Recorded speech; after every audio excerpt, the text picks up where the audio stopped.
whether we're moving into zombie international law, no? Whereby international law is more gonna be just instrumental and selective na, rather than a rules-based international order. So I'm a bit worried along those lines. So I want to get Whether back. we're moving into zombie. Okay, I think we're live now. All right. Welcome back, everyone. Dito sa latest episode ng Deep Dive. We are, of course, joined by one of our favorite guests, ex-Supreme Court Associate Justice Antonio Carpio. Justice Carpio, you look very fresh compared to the last time we discussed. Is there a development on your Marcoleta journey? Kasi Marcoleta, pinapamasters na siya ng national security ni Loren Legarda. Are you both gonna take that course together? Yeah, maybe he should take that course. Baka maging classmate, baka Justice, baka ikaw pang mag-lecture sa class niya, guest lecturer. Yeah, I Imagine, lecture there also now and then. baka mamaya tayo pa yung guest lecturer dyan, Justice. Tapos purong tanong ng tanong si Marcoleta. Siguro siya pa yung late, siya pa yung maraming tanong. So Justice, I think we can officially say na hindi natutuloy yung debate niyo, no? I think we can move on. Yeah, we can move on. Let's move on. Let's talk about other interesting figure, including Justice. What is your read of the confirmation, pre-trial confirmation hearing last week? Do you think there's sufficient ground? Because within 60 days, the ICC has to decide if there's sufficient evidence to move ahead with a proper trial or not, or they may ask, of course, the prosecution office to provide additional information just in case kung may kulang pa. Not to mention, I think they can apply, the parties can apply for an appeal, but there's no automatic appeal process. Before I go into rules-based international order, ICC, international law, and the current, obviously, globalized conflict already we see in the Persian Gulf. Justice, what is your read of the ICC trial last week? And just a technical question, is Kaufman the new Harry Roque? Because he seems to say anything about Philippine. He can be a vlogger already. I mean, he seems to be a very competent vlogger. Well, I think the evidence cited by the prosecution are more than sufficient. I think overwhelming even. So I think the case will move forward to a trial, and I don't see how they can say that there is not no probable cause or no sufficient evidence. And well, you have to give a defense counsel some leeway, especially if your client has admitted the very crime that is being charged multiple times. That's a big problem if you are defending a client who has been caught on camera admitting the crimes. I mean, under oath, he admitted those crimes before the Senate and the House hearing. So, well, you just have to make do of what you have, and give a brave face about it. So even I think Duterte doesn't want to listen to the evidence against him. So but I don't think he can waive his presence during the trial itself. What do you say about yung argument nila, like for 20 speeches whereby Duterte allegedly self-implicated, they can find, I don't know, 35 speeches. I mean, ginawa nila accounting ledger na kumbaga Duterte spoke to a different tune. Again, this sounds like a kind of a Harry Roque kind of argument, right? No, he's being taken out of context. He was just joking. It was sarcasm. What do you say about that? And also, some legal experts they mentioned that maybe words alone cannot be taken as an evidence, that you should have smoking gun, including evidence of command structure and certain instructions for certain extrajudicial killings. Well, at the Senate and House hearing, he gave his statements under oath, and when you give your statement under oath, you take an oath to tell the truth and nothing but the truth. So very difficult for you to say I was joking. That was on camera under oath. But even then, of course, there are witnesses. They call it insider witnesses, Matobato, Las Cañas, and they were, I think, they knew that the orders came from him, and I think there were instances when they met him. So I think it's and there's Garma. Remember Garma? He's now with the ICC, and he Garma, she was the one who recruited a lot of people whom Duterte wanted to form the death squad, no? So uh, I think that's not an issue that uh, some of his speeches, he said, follow the rule of law or give due process. But of course, you say that, but what you do actually in the field is a different matter. And what at the end of the day, killings happened uh, despite occasional warnings that follow due process. But those occasional warnings are drowned out by his kill, kill, kill uh, uh, language. So, and there are the hearings. I think the hearings at the Senate, at the House, will really close that loophole. Yeah, and Justice, what is about yung incitement to violence, to hate, right? This was something that was raised even by the former chief prosecutor Mm. of the ICC. I mean, how Mm. serious is that in terms of international law and legal validity as a basis to say na may culpability ang isang tao as a basically Yeah, architect of mass atrocities? yeah, that's one of the evidence that he was urging his people to kill, no? And there are just too many instances that will drown out those few moments when he said follow due process. So in other cases, in fact, the prosecution cited the case of uh, the tribunal in for Yugoslavia, where you can see at at the end of every order, there's that caveat: uh, follow all legal processes, something like that. Those are boilerplate provisions. And the Justice, balikan natin yung issue ng bakit hindi ito hinandle sa domestic courts, the issues of complementarity and jurisdiction. Obviously, technically speaking, patay na yung ganyan challenge from the Duterte team. But nevertheless, did the pre-trial confirmation hearing demonstrate gaano ka broken yung justice system natin in terms of making it impossible for the victims to have any recourse to justice had they not brought this to the ICC? Well, I think that was taken up on the when the issue of jurisdiction was raised by the Duterte in the prior uh, hearings. And it's very simple. The mere fact that up to today, no uh, no information or complaint has been filed against Duterte and the rest of the co-perpetrators. And in fact, you have the statement of Secretary of Justice Remulla. He said, nilinis nila ang records sa lahat ng police precincts. And uh, and in fact, when I was in the court, we asked for all of those police reports, and uh, and those police reports were really, uh, first of all, they were very disorganized, and Yeah, second, tampered with. you wouldn't uh, the, there's nothing there really about the uh, extrajudicial killings, although the police said that uh, at that time they acknowledged having killed about almost 3,000 already in police operations.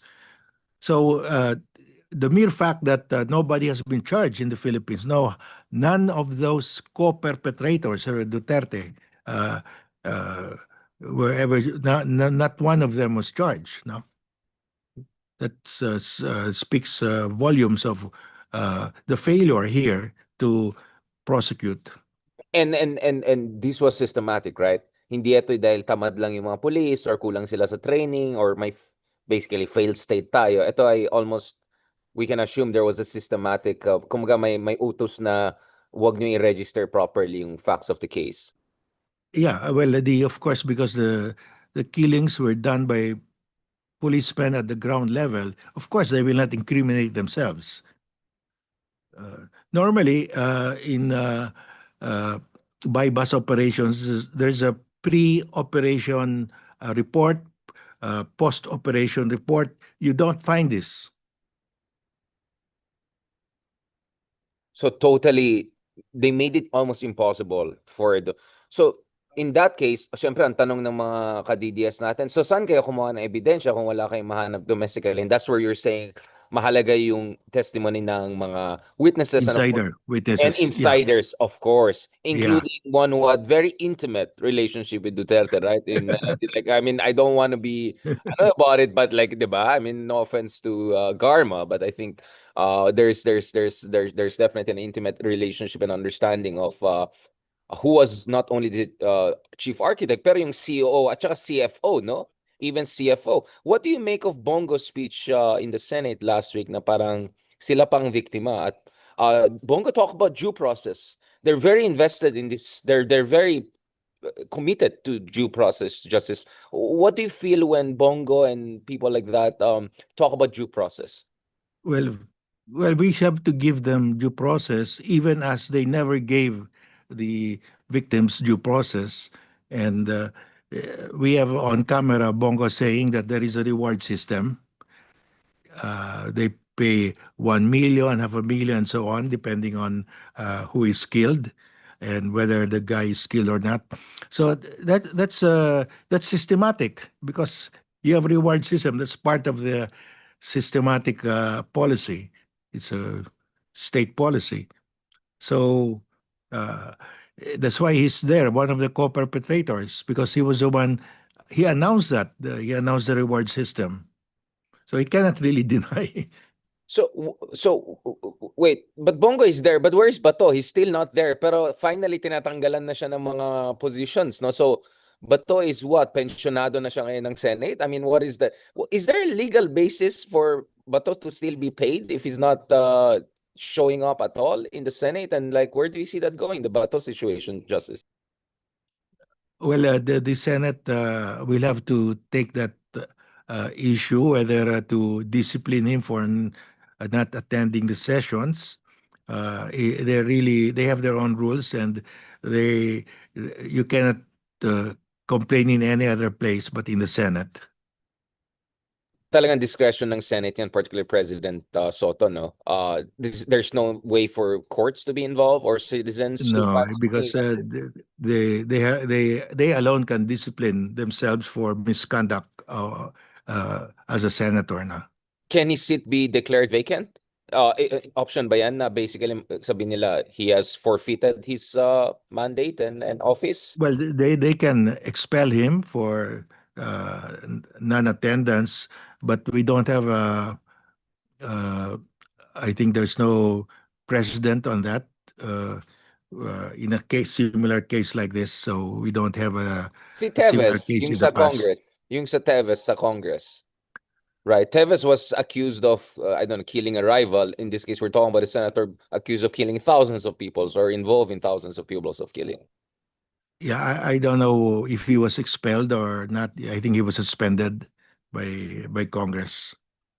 Congress. Well, there's I mean Teves to Bato. I mean that's an interesting evolution of things. So Justice, you're very confident that within 60 days we're gonna see confirmation that we're finally going to the trial proper.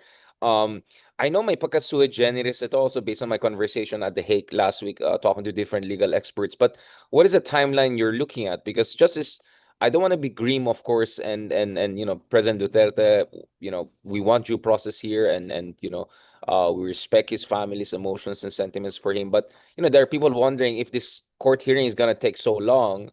Will the president even survive this? And what could be also the implication if ever he does not get across the line while this hearing is ongoing? And of course, may Well, I political think impact pa yan. the panel of judges that heard the confirmation of charges, I think they have a timeline. I forgot the exact how many days they have to issue the ruling, and then after that, a new set of judges will take over for the trial proper. But the trial could last 1 to 2 years.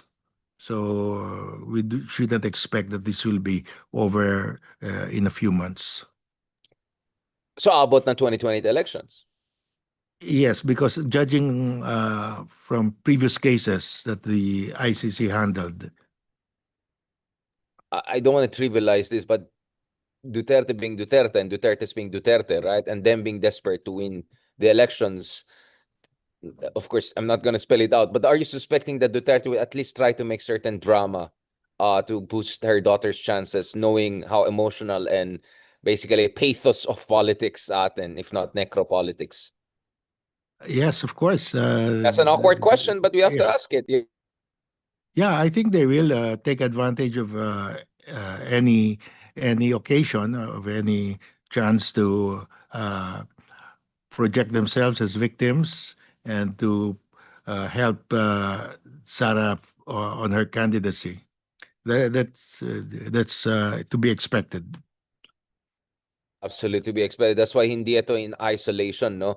Um, just before I go to the bigger picture, discussing ICC and the rules-based international order, whatever is left of that, because as we speak, there's a global conflict, proper global conflict happening in the Middle East, and the Strait of Hormuz seems to be shut down effectively amid the conflict between Iran and the United States and Israel. Justice, what is your take? By the way, this Duterte people never run out of antics, no? What is this Marines, 18 Marines, ano ba to? What's going on? Because the Philippine Armed Forces of the Philippines has made it clear we're talking about people that were not part of the armed forces to begin with, so complete imposters. We're talking people who were dishonorably charged from the armed forces based on various violations in the past. So we're talking about almost all of them very, very questionable figures. So what is this tradition of DDS people, or seemingly DDS people, relying on the most credible people to make the most fantastical claims? Ano to, destabilization plot pa ito? What's going on?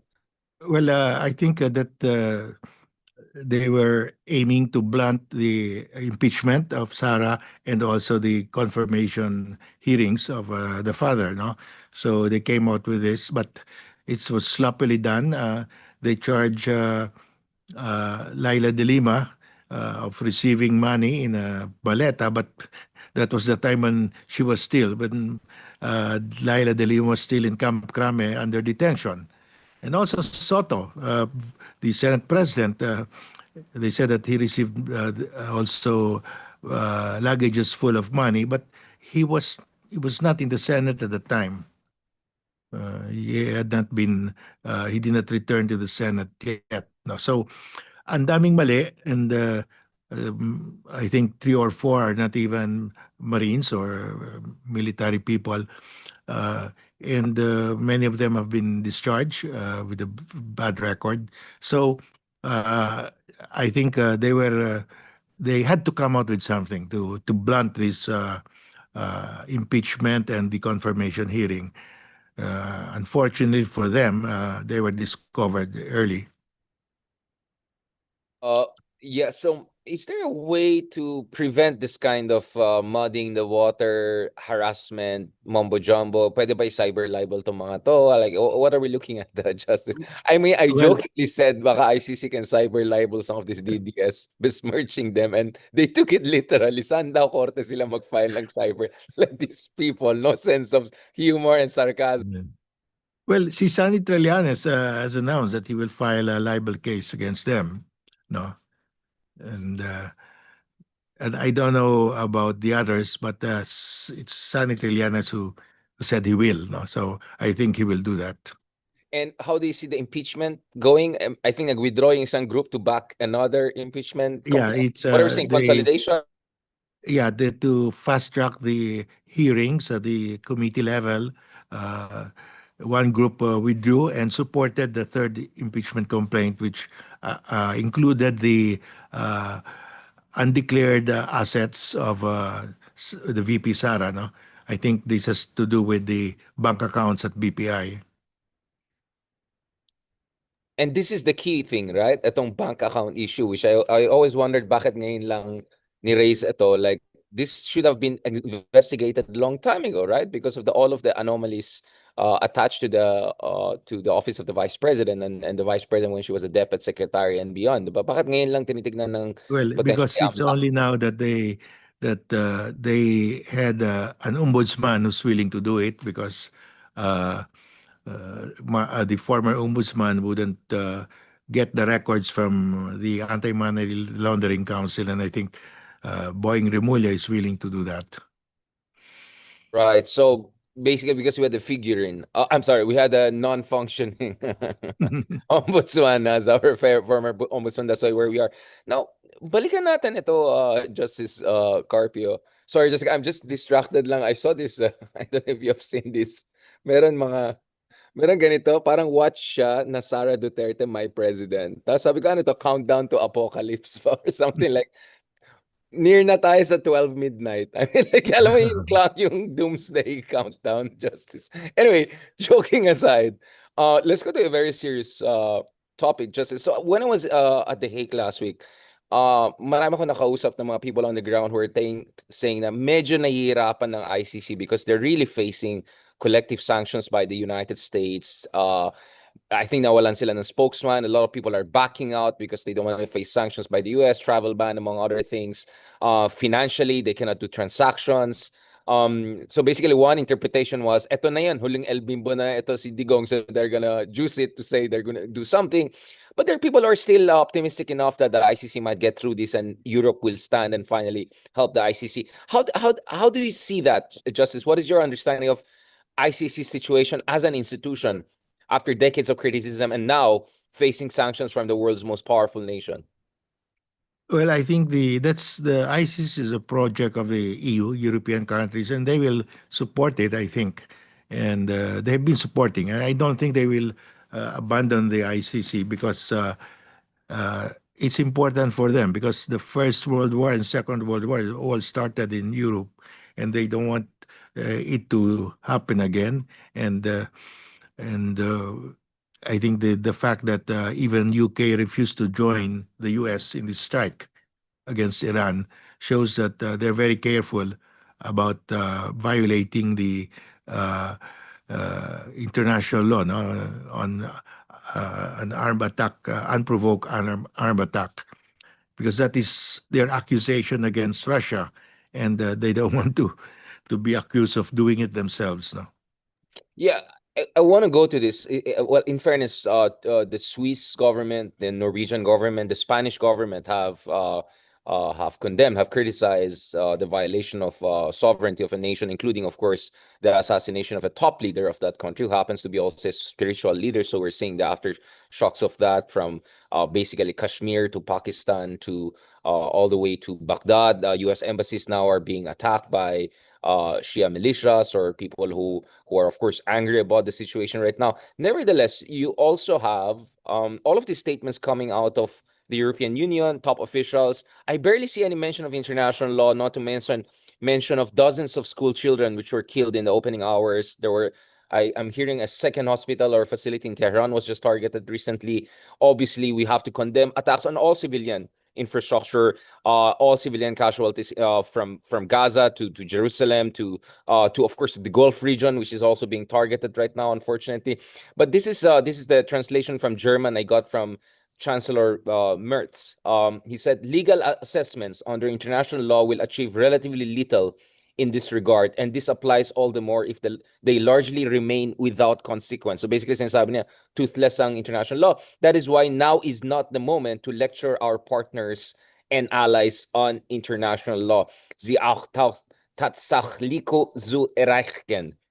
So that's how basically, okay, I'm not gonna do the full German one, but that's basically, so basically saying, wala naman saysay ang international law, or this is how it comes off to me, looking at this very important statement by Europe's biggest economy. Not to mention Chancellor Merz also met Benjamin Netanyahu the other month and showed full support for Israel, obviously because of the horrible things that Nazi Germany did during the Holocaust period. But last time I checked, Netanyahu has an ICC warrant for arrest against him. So what's happening here, Justice? What's going on? Because some people are looking at it and saying, "Oh, international law when it's my enemies, it's different. International law when my friends is different." So this is a la carte international law. Well, that's a problem because the uh, two countries, superpower, nuclear armed, Russia and China, are trying to overturn the existing international legal order, uh, which prohibits the use of force or threat of force to settle any kind of dispute, territorial or maritime. Russia violated that rule by invading uh, Ukraine over a territorial dispute, and China is doing that to us by uh, using threat of force to seize our maritime zones and uh, territories, island territories. So, and you have the U.S. now doing it also. Uh, without the authority of the Security Council, Well, because I it mean, should did they be. even bother? I mean, at least with the Bush administration, they sent Powell. He made some PowerPoint presentation based on faulty intelligence. This time, there's no effort. I haven't heard anyone There's mentioning yeah, international law as far as the two nations that attacked Iran is concerned. Not to mention the initially they said, oh, it was preventative because Iran that was supposed to attack their bases, but next thing we know, it seems they're even walking that back. The U.S. Senate and Congress is trying to get involved. People who were given direct intelligence, including one Republican, Ted Cruz, admitted that there's no intelligence to suggest that there was an imminent threat. So can we talk about it? Can countries engage in preemptive strikes if there's an imminent threat? So parang kung susugurin ka ng isang bansa, pwede mo siyang unahin. Is that allowed under international law, Justice, for just for the sake of, I don't know, humoring this line of argumentation? well, the UN Charter says there must be an armed attack. No, so it cannot be speculative uh, action only. So and there's plenty. The U.S. had plenty of time to go to the UN Security Council, and of course they will never do that under Trump. No? So it's a clear case of non-adherence or even violation of the UN Charter. But as uh, the number one advisor of Trump said recently, Stephen Miller, he said, uh, in this world, it's might is right. He said that. Iron law, So right? He said it's an iron yeah, law. Yeah, it's an is the iron. iron law. Yeah. Might is right, and so the U.S. has joined Russia and China in that regard, and that has weakened international law. Uh, and for the Philippines, we have been depending on international law to prevent China from encroaching on our maritime zones and island territories. So, because of that, it will be difficult for us to tell China you cannot violate international law or the UN Charter because uh, our treaty ally is doing it. No, so that's the problem. Remember when Bush uh, made that second in the second Iraqi war, uh, he said there were weapons of mass destruction and they didn't find any. That has really weakened international law because he did not go to he did not have authority from the UN Council, UN Security Council, and that paved the way for Russia to do the same thing in Ukraine and China in the South China Sea. So uh, it has worsened to that extent, no? Because the U.S. seems uh, to have joined Russia and China in overturning the basic principle, the foundational principle of the UN Charter that all disputes should be settled by peaceful means and prohibiting the use of force or threat of force. So it's a big loss for people who defend the international legal order, who wish that more countries will respect international law. So, uh, to that extent, it makes our defense of the West Philippine Sea more difficult. Yeah, and also their operational ramification, no? So we saw last year during the 12-day war when the US and basically much of NATO was protecting Israel from the Iranian missiles. They exhausted up to a quarter of their entire high-end THAAD missile interceptors. This is the trajectory right now. As you can see, paubos na yung stockpile ng US interceptors. This is the attrition regression analysis na within a week or two, baka they'll run out of enough interceptors for Iran, which is, per our knowledge, thousands and thousands of these missiles of varying quality. And there are discussion actually as early as now na baka the US will have to draw on its reserves for Asia, meaning vis-a-vis China, threats from China or North Korea to back up its operations in the Persian Gulf. So should we also be worried about being operationally more vulnerable as the US gets dragged into this conflict?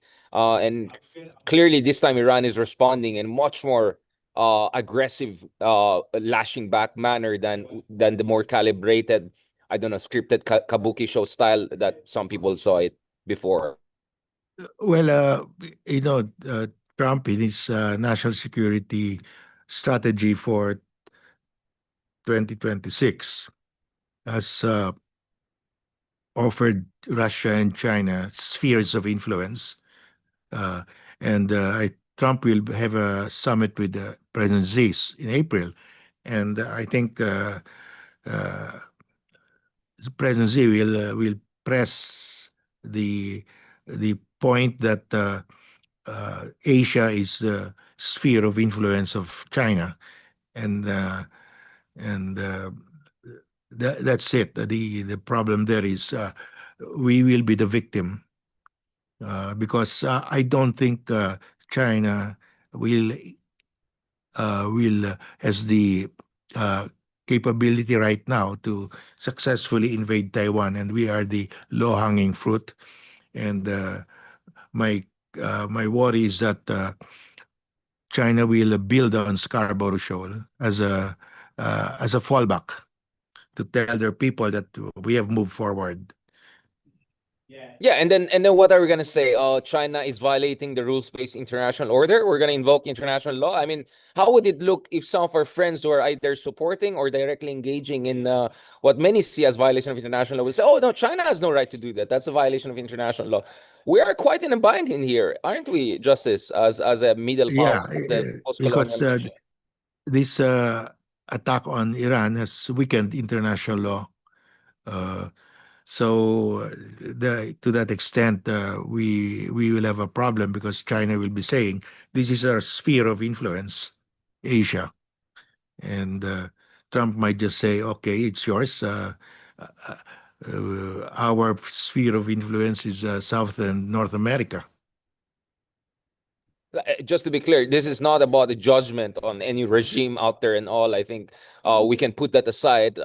As Democrats, as progressives, we want people to have freedom wherever. But this is about international law. There, we're talking about sovereign nation states, and we're talking about unintended and not to mention potentially intended consequences of basically opening up a Pandora's box of just engaging in operations, assassinating leaders of other countries or abducting them in the case of Venezuela without even a pretense to invoking international law or providing any evidence. So let's see how the U.S. Congress will discuss and approach this in terms of war powers. I can see that even some Republicans are more amenable to some discussion around this issue. And let's hope, Justice, that there could be a de-escalation ladder here. Because everyone is suffering. Civilians in Jerusalem, civilians in Dubai, in Bahrain is being hit hard. School children, hospitals in Tehran, in southern Iran. So many people are suffering. We have already casualties among Americans, at least 4 casualties already confirmed. There were fighter jets who fell, baka friendly fire in Kuwait. This is getting out of control, and not to mention tens of thousands of people stranded in Dubai and other international airport in the region. This is a travesty. This is a tragedy, and I don't think this is a kind of a woke criticism. If you look at it, even John Bolton, people who were calling for this war for 2 and 3 decades, are now worried about where this is going and whether there's a game plan and a day after plan. One thing though I heard from some folks is that I think there are feelers from inside Iran that they are willing to have a discussions with the United States, but this has to be some comprehensive framework. Obviously, negotiations didn't work in the past. Iran kept on getting attacked in the middle of negotiations, but US keeps on saying they're not getting what they want. So I hope something comes out of this, like it's a horrible tragedy, but I hope we move towards something. But I'm just saying, as Filipinos who rely on international law, we have to be also very worried about a world where there's not even a pretense to invoking international law, even compared to the George Bush era when they were engaging in dodgy attacks against Iraq, even though we all hated Saddam Hussein and none of us shed a single tier with his downfall. Thank you very much, Justice Carpio. These are difficult times. There's so many issues happening. I think this was our most serious conversation in a while, because I tried to not, because it's serious. I mean, people don't understand dark humor, right? It's a very Russian style thing. But may na-comment, Justice Carpio, na alam nyo ba na kayo ni Justice Carpio, kagabi minention kayo ni Marcoleta sa kabilang channel. May honorable mention pala tayo kagabi. Let me check that out. And let's see, baka bati tayo, hinamon tayo for geopolitical debate. Next thing you know. So let me check. Sorry, hindi ako nanonood ng kabilang channel, but let me catch up on that. Salamat, Justice Carpio. Have a lovely day and talk to you soon. Thank you, Richard. Thank you to our viewers. Good night.